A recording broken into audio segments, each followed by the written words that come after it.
I am doctor Mohammed Salim और मैं MBBS हूँ और हमने करीब 20 साल तक टीचिंग करी है और हज़ारों स्टूडेंट्स को सेलेक्ट करा है।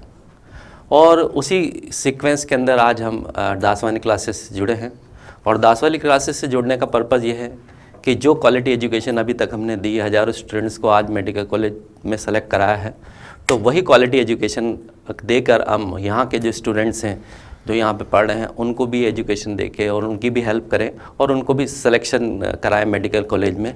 तो इसी पर्पज़ के साथ हम इससे जुड़े हैं। और अब अपन यहाँ पे थोड़ा सा एक छोटा सा टॉपिक और डिस्कस कर रहे हैं, वो है पेडिग्री। अब पेडिग्री है क्या? तो देखिए, पेडिग्री जो है इसका लिटरल मीनिंग होता है, एक लैटिन वर्ड है, इसका मतलब होता है foot of A crane. Crane एक बर्ड होती है और पैडी मतलब होता है फुट। ये जो पैडी वर्ड है इसका मतलब है फुट। तो फुट ऑफ ए क्रेन यानी कि एक क्रेन, एक बर्ड के फुट यानी उसके पैर, इसका मतलब होता है। और जो बर्ड होता है उसके जो फुट होता है उसका शेप इस तरह से होता है। तो इस तरह का उसका शेप होता है और उससे ये वर्ड लिया गया पेडिग्री। तो क्या होता है, पेडिग्री जो होता है उसकी जो स्ट्रक्चर्स होती हैं, अगर आप पेडिग्री को देखेंगे तो उनकी स्ट्रक्चर्स जो होती हैं वो इस तरह से, इसके अंदर क्या होता है, अपन ने एक लाइन ड्रॉ करी, उसके बाद में ये मार्क करा, तो ये एक ऐसा फुट ऑफ ए क्रेन यानी एक बर्ड के फुट की तरह नज़र आते हैं पेडिग्री। इसलिए इनका नाम जो है, इस तरह के डायग्राम्स होते हैं, इनको पेडिग्री कहा जाता है। अब पेडिग्री की शुरुआत किसने करी? पेडिग्री की शुरुआत करी थी फ्रांसिस गाल्टन ने, और फ्रांसिस गाल्टन को कहा जाता है फादर ऑफ पेडिग्री। तो father of pedigree Francis Galton कहलाते हैं। उन्होंने इस तरह से फैमिली ट्री बनाए थे। Pedigree is also called family tree. अब सवाल ये है कि इस तरह से उन्होंने इसकी शुरुआत क्यों करी? दरअसल क्या हुआ, फ्रांसिस गाल्टन जो थे उन्होंने ह्यूमन जेनेटिक्स की शुरुआत करी थी। अब ह्यूमन जेनेटिक्स के अंदर क्या था, जैसे मेंडल ने डिजायर्ड मैटिंग कराई, उस तरह की डिजायर्ड मैटिंग पॉसिबल नहीं थी। जैसे मेंडल ने टॉल एंड डॉर्फ को क्रॉस करा के देख लिया कैसी ऑफस्प्रिंग होती है, ऐसा इसके अंदर पॉसिबल नहीं। इसके अंदर आप डिजायर्ड मैटिंग नहीं करा सकते ह्यूमन में। टॉल एंड डॉर्फ है, उसको मैटिंग करा के आप नहीं देख सकते क्या रिजल्ट आए। क्यों भाई? इससे समझ सकते हैं कि आप ये लेबोरेटरी एक्सपेरिमेंट इस तरह से नहीं कर सकते। सेकंड, अगर आपने अपन ऐसा एक आध एक्सपेरिमेंट करे भी सही, तो क्या हुआ, जो जनरेशन आएगी उसके अंदर रेशियोज डिटेक्ट नहीं कर सकते, क्योंकि ऑफस्प्रिंग 1 या 2 आएगी। अब आप उसमें बताइए, जैसे 2 कैरेक्टर स्टडी कर रहे हैं तो रेशियो आता है 9, 3, 3, 1। ऐसा कोई रेशियो आपको नहीं मिलेगा।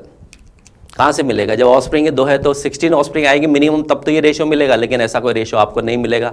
फिर इसके बाद F1 से F2 आने में काफ़ी टाइम लगता है। अगर कोई साइंटिस्ट स्टडी कर रहा हो तो F1 से F2 आने में उसकी F2 आ जाएगी, तो उसकी जनरेशन निकल जाएगी। यानी कि सालों लगते हैं जनरेशन के अंदर, लाइफ साइकिल बहुत लंबा है। इसके अलावा क्या है कि इस तरह कॉम्प्लिकेशन बहुत हैं, जैसे कैरेक्टर्स मोस्टली पॉलीजेनिक हैं। इसके अलावा जो क्रोमोसोम का अगर अपन देखें तो क्रोमोसोम में क्या है, 23 पेयर है। अब 23 पेयर से क्या होता है, जितने ज़्यादा पेयर हो नॉन लिंक इंट्रैक्शन उतनी ज़्यादा होंगी, और नॉन लिंक इंट्रैक्शन जितनी ज़्यादा होंगी उतनी कॉम्प्लिकेशंस आएंगी, रिजल्ट डेविएट होंगे। तो ह्यूमन में इस तरह से किसी ने मेंडल की तरह स्टडी नहीं करी।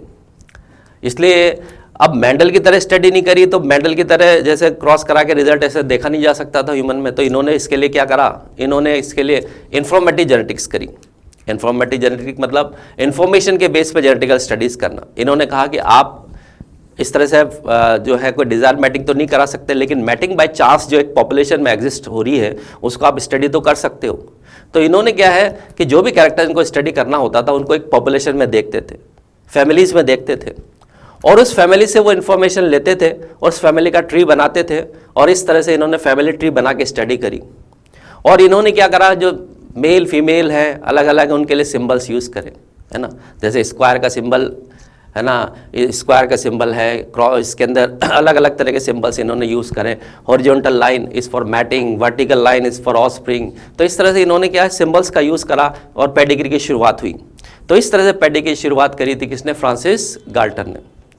अब अपन यहाँ पर थोड़ा डिस्कस कर रहे हैं कि पेडिग्री जो है उससे एनालिसिस किया जाता है पेडिग्री के अंदर। तो क्या क्या एनालिसिस किया जाता है उसकी अपन बात कर रहे हैं। तो पेडिग्री एनालिसिस को अगर अपन डिस्कस करें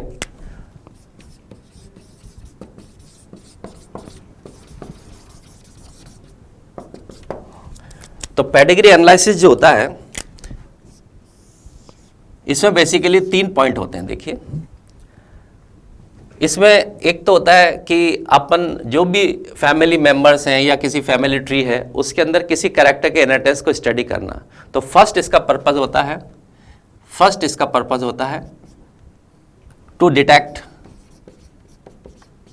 टाइप ऑफ इनहेरिटेंस।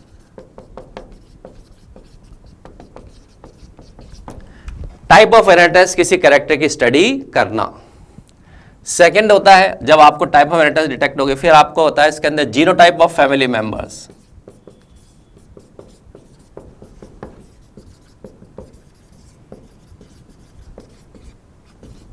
यानी कि फैमिली मेंबर्स के जीनोटाइप डिटेक्ट करना, ये डिटेक्ट करते हैं आप।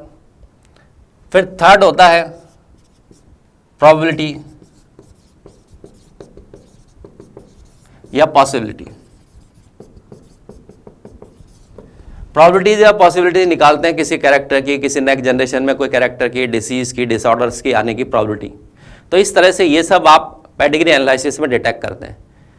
अब इनमें सबसे इंपॉर्टेंट जो है वो है टाइप ऑफ इनहेरिटेंस। अगर आपको टाइप ऑफ इनहेरिटेंस डिटेक्ट हो गई तो उसके बाद में आप क्या है, फिर जो फैमिली मेंबर्स हैं उनके आप इजीली आप उनके जीनोटाइप डिटेक्ट कर सकते हो। कोई भी पॉसिबिलिटी प्रोबेबिलिटी जो होती है उन जीनोटाइप के बेस पे आप उनको क्रॉस करा के आप चेकर बोर्ड की हेल्प से आप इजीली कोई भी पॉसिबिलिटी है, प्रोबेबिलिटी है, उसको डिटेक्ट कर सकते हो। तो सबसे पहला होता है टाइप ऑफ इनहेरिटेंस को डिटेक्ट करना। अब इसी पे अपन बात करेंगे। सबसे पहला पॉइंट जो है कि टाइप ऑफ इनहेरिटेंस को कैसे डिटेक्ट करते हैं। ठीक है, तो पेडिग्री है, फैमिली ट्री भी कहा जाता है इसको। अब सबसे पहला पॉइंट अपन ले रहे हैं टाइप ऑफ इनहेरिटेंस।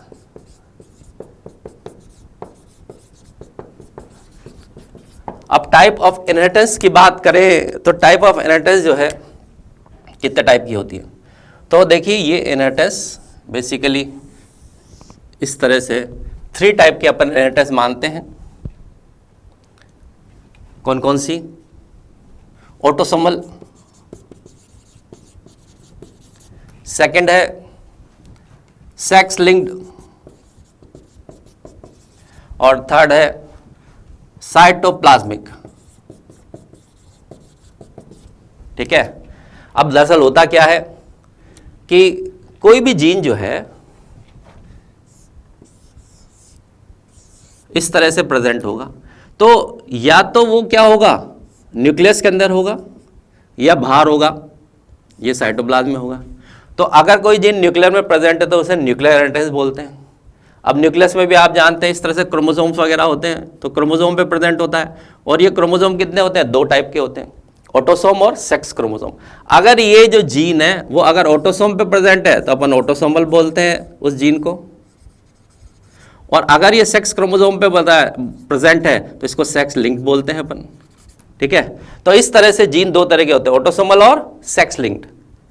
अब ऑटोसोमल और सेक्स लिंक्ड 2 तरह के जीन्स हैं, तो उसके बेस पर इनहेरिटेंस भी 2 तरह के। अगर ऑटोसोम से कंट्रोल हो रहा है वो कैरेक्टर, यानी सोमेटिक क्रोमोसोम पे जो जीन है उससे अगर कंट्रोल हो रहा है तो उसको ऑटोसोमल कहेंगे, और सेक्स क्रोमोसोम पे जो जीन है उससे अगर कंट्रोल हो रहा है तो सेक्स लिंक कहेंगे। तो इस तरह 2 तरह के जीन्स होते हैं, यानी कि ऑटोसोमल और सेक्स लिंक। और इसी तरह से अगर साइटोप्लाज्म में प्रेजेंट है, साइटोप्लाज्म में माइटोकॉन्ड्रिया होता है, प्लास्टिड होते हैं, है ना, इनमें जीन होते हैं।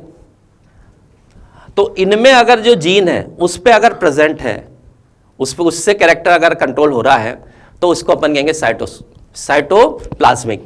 तो अगर साइटोप्लाज्म में जीन है, माइटोकॉन्ड्रिया में जीन है, प्लास्टिड में जीन है, तो उस जीन को अपन साइटोप्लाज्मिक जीन कहेंगे और इनहेरिटेंस को साइटोप्लाज्मिक कहेंगे। तो इस तरह से जीन जो होता है जहां पे प्रेजेंट होती है उसके बेस पर ये 3 टाइप की इनहेरिटेंस है। कौन कौन सी? ऑटोसोमल, सेक्स लिंक्ड और साइटोप्लाज्मिक। अब अपन इन तीनों तरह की इनहेरिटेंस की बात करें तो ऑटोसोमल इनहेरिटेंस जो होती है ये भी 2 तरह की होती है। कौन कौन सी भाई? रेसेसिव और डोमिनेंट। रेसेसिव और डोमिनेंट। अब रेसेसिव और डोमिनेंट 2 तरह के इनहेरिटेंस है। तो रेसेसिव जो इनहेरिटेंस होती है उसको अपन कैसे डिटेक्ट करते हैं?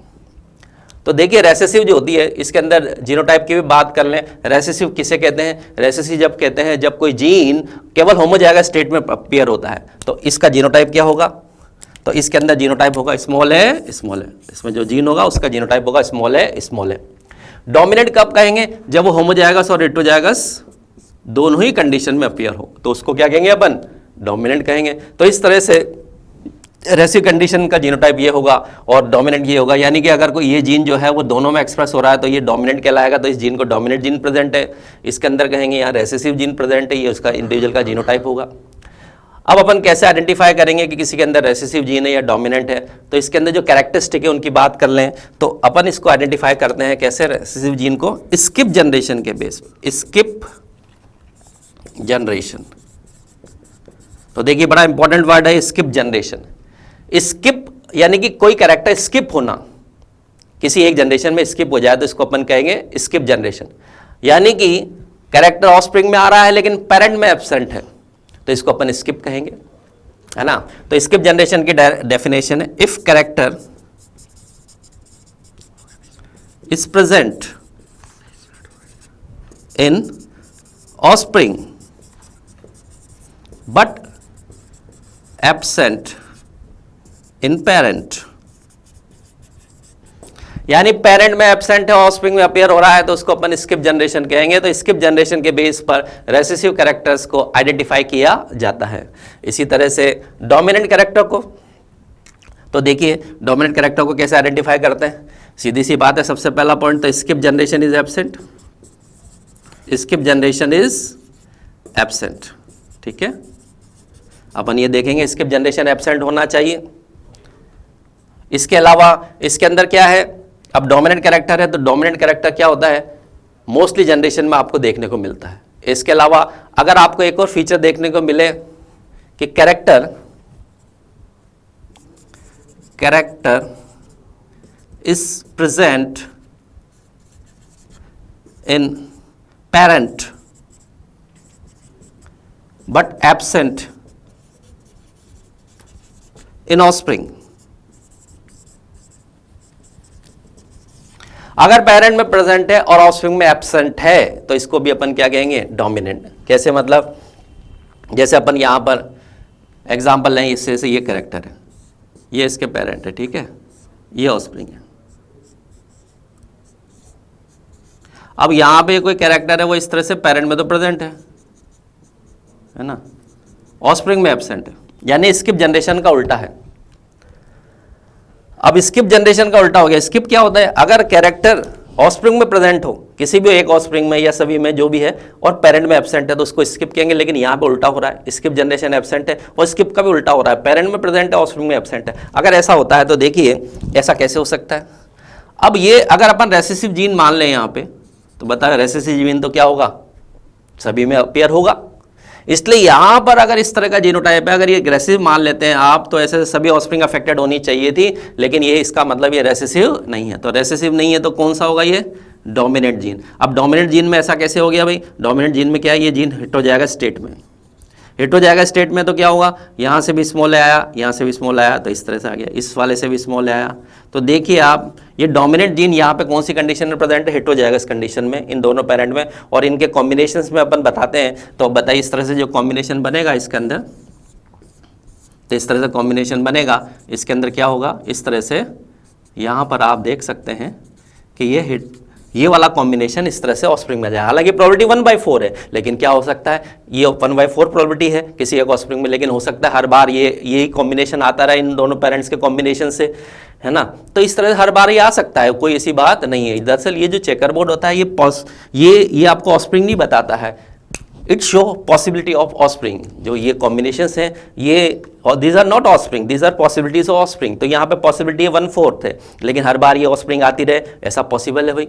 आप अगर हेड टेल आप टॉस करते हैं तो हेड टेल आने की प्रोबेबिलिटी क्या है, 50% है, 1/2 है। लेकिन हर बार आपने 2 बार टॉस करा, 3 बार टॉस कर, हर बार हेड आ सकता है कि नहीं। इसी तरह से इसकी प्रोबेबिलिटी 1/4 है, लेकिन हर बार ऐसी ऑफस्प्रिंग हो सकती है कि नहीं, हो सकती है। इसलिए ये वाली जो प्रोबेबिलिटी है यहाँ पर बार बार आ रही है, और इस तरह से ये वाला जो है इस तरह से जीनोटाइप होंगे। और इस तरह का कैरेक्टर आपको अगर कहीं मिलता है तो उस कैरेक्टर को आप रेसेसिव नहीं मानेंगे, क्या मानेंगे, डोमिनेंट।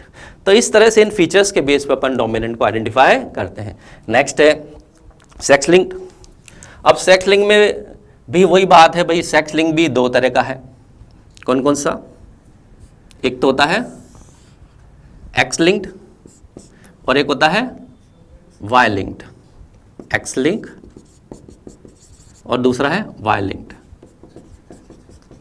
ठीक है, अब एक्स लिंक भी दो टाइप का है, कौन कौन सा, रेसेसिव और, अब एक्स लिंक में एक और बात अपन को ध्यान रखनी है कि एक्स लिंक कैसे आइडेंटिफाई किया जाता है। तो एक्स लिंक को सबसे पहले मॉर्गन ने आइडेंटिफाई किया था, और किस बेस पे किया था, क्रिस क्रॉस इनहेरिटेंस के बेस। तो अपन को ध्यान रखना है, इसको आइडेंटिफाई करते हैं, इसका यूनिक फीचर है, कैरेक्टरिस्टिक फीचर है क्रिस क्रॉस इनहेरिटेंस।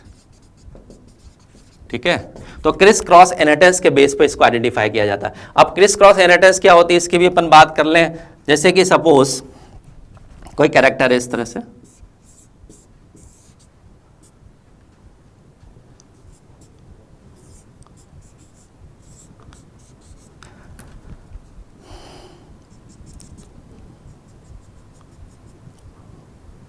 तो आप देखें इस तरह से अगर कोई कैरेक्टर है, तो यहाँ पर आप कैरेक्टर को देख रहे हैं कि वो कैरेक्टर जो है, मदर का कैरेक्टर किस में आ रहा है, सन के अंदर, और यहाँ पे फादर का कैरेक्टर किस में आ रहा है, डॉटर के अंदर। जैसा फादर है वैसे डॉटर्स है, और जैसी मदर है वैसे सन है। तो अगर इस तरह से है कि son resemble mother and daughter resemble father, this inheritance is called criss cross inheritance. तो जहां भी एक क्रिस क्रॉस पैटर्न नजर आए, आप उसके बेस पर आइडेंटिफाई कर लेंगे कैरेक्टर इज एक्स लिंक्ड। ठीक है, इसके बेस पे, तो ये यूनिक कैरेक्टर है, ये यूनिक फीचर है इसका, और इसके बेस पे आइडेंटिफाई करते हैं। अब अपन इसके अंदर देखें कितने टाइप का होता है ये, तो देखिए ये दो टाइप का है, रेसेसिव और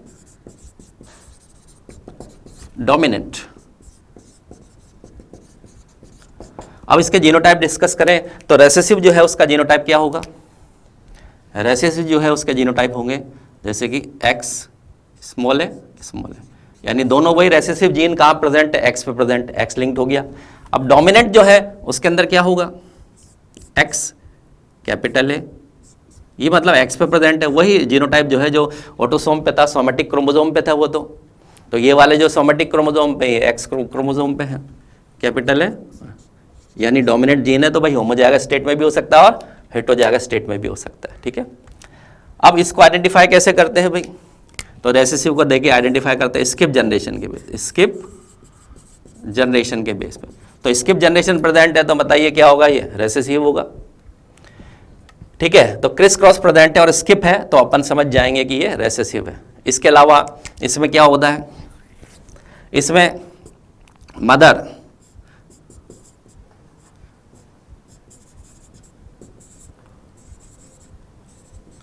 कैरेक्टर अगर मदर टू ऑल सन है, जैसे मदर अफेक्टेड है और ऑल सन, सिर्फ सन अफेक्टेड है, डॉटर्स नहीं, तो अगर ये वाला फीचर है तो इसको भी अपन क्या है, रेसेसिव मानेंगे। जैसे आप यहाँ देखिए मदर टू ऑल सन, यानी जैसी मदर है वो मदर जो है, मदर का कैरेक्टर जो है वो सभी सन में जा रहा है, यानी जैसी मदर है, मदर के अंदर कैरेक्टर है और सभी सन में ये कैरेक्टर गया, ये सभी सन से अफेक्ट हुए, तो मदर अगर अफेक्टेड है और सभी सन अफेक्टेड हैं, इस तरह का अगर पैडिग्री है तो उसको भी अपन रेसेसिव मानेंगे। तो स्किप जनरेशन हो या मदर टू ऑल सन, यानी कि मदर इज अफेक्टेड, मदर में कैरेक्टर है और सभी सन में अफेक्टेड है, ये कैरेक्टर प्रेजेंट है, तो इसको अपन मानेंगे रेसेसिव।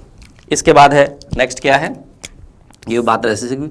डोमिनेंट की बात करें तो डोमिनेंट के अंदर वही वाली बात है भाई, इसके अंदर क्या है, स्किप जनरेशन है absent, skip generation is absent. ठीक है, इसी तरह से अब यहां पर क्या है, यहां पर है father to all son, father to all son. ठीक है, अब फादर टू ऑल सन का मतलब क्या है, जैसे ये कोई कैरेक्टर है, अब इस तरह से यहां पे अपन देखें तो फादर अफेक्टेड है,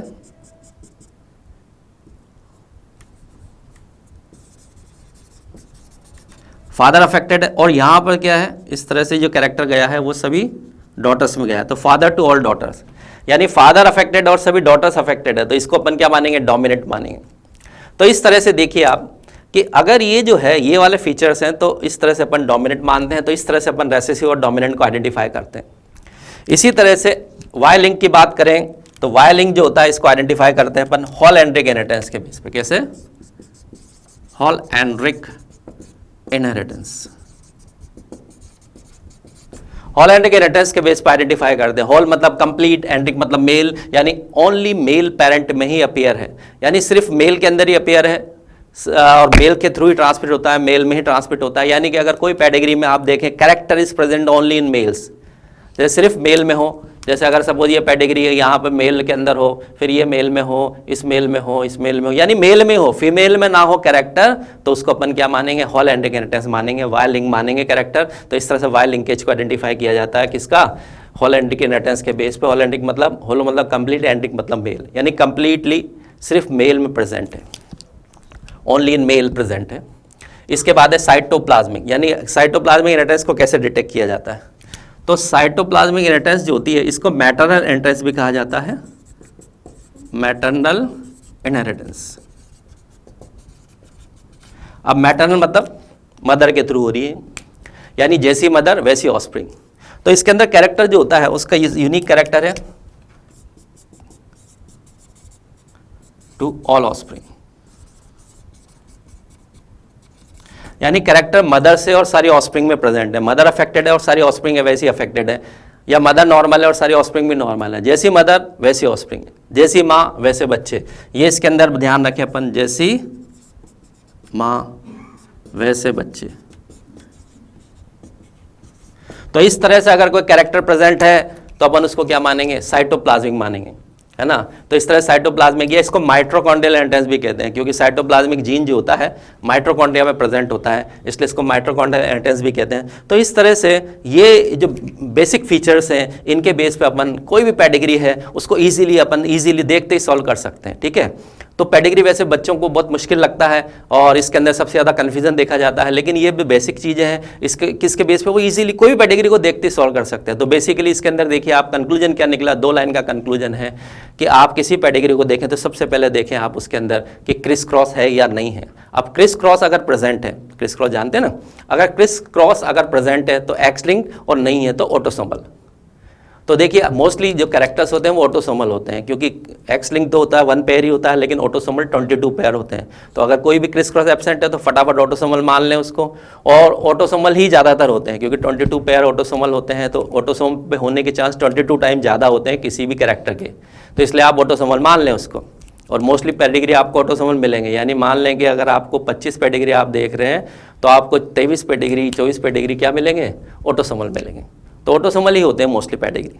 फिर आप दूसरी चीज़ उसके अंदर देखें, अब ऑटोसोमल पे आ गए अपन, क्रिस क्रॉस एब्सेंट है तो ऑटोसोमल में देखिए डोमिनेंट है या रेसेसिव। अब रेसेसिव कैसे देखेंगे, अगर उसमें स्किप जनरेशन प्रेजेंट है तो रेसेसिव, और नहीं है तो डोमिनेंट। तो इस तरह से अपन ये बेसिक फीचर्स के बेस पर आइडेंटिफाई करते हैं। जैसे यहाँ 2 पेडिग्री आपको दिए गए, अब देखिए आपको क्या नज़र आ रहा है। सबसे पहला पॉइंट क्रिस क्रॉस, ये देखिए क्रिस क्रॉस देखते हैं फर्स्ट पॉइंट। सेकंड पॉइंट देखते हैं स्किप जनरेशन, ठीक है। अब आप देखिए स्किप जनरेशन बताइए प्रेजेंट है या नहीं, या क्रिस क्रॉस सबसे पहले देखते हैं। क्रिस क्रॉस प्रेजेंट है क्या, देखिए अब देखिए यहाँ पर जो होगा क्रिस क्रॉस क्या होता है, सन रिजेंबल मदर। यहाँ पे देखिए सन है, ये मदर से रिजेंबल होना चाहिए, लेकिन ऐसा नहीं है, देखिए ये वाला डिफरेंट आ गया, है ना। और डॉटर रिजेंबल फादर, तो ऐसा कुछ भी नहीं है, ये डॉटर्स जो हैं ये फादर से डिफरेंट है, देखिए आप ये फादर से डिफरेंट है। तो यहाँ पे क्रिस क्रॉस इज एब्सेंट, तो अपन इसको नेगेटिव कर दें। स्किप जनरेशन, स्किप जनरेशन मतलब कोई कैरेक्टर ऑफस्प्रिंग में है लेकिन पेरेंट में नहीं है, ठीक है ना। तो यहाँ पे ऐसा कुछ भी नहीं है कि ऑफस्प्रिंग में हो पेरेंट में नहीं हो, ऑफस्प्रिंग में हो पेरेंट में नहीं हो, ये वाला भी एब्सेंट है। तो अगर ये भी एब्सेंट है ये भी नेगेटिव है, तो बताइए इसके बेस पे आप क्या कहेंगे, इसके बेस पे कह देंगे कैरेक्टर इज ऑटोसोमल, ठीक है। और स्किप जनरेशन के बेस पे आप अगर स्किप जनरेशन एब्सेंट है तो क्या कह देंगे, डोमिनेंट। तो इस तरह से बताइए क्या रिजल्ट निकला, ऑटोसोमल डोमिनेंट।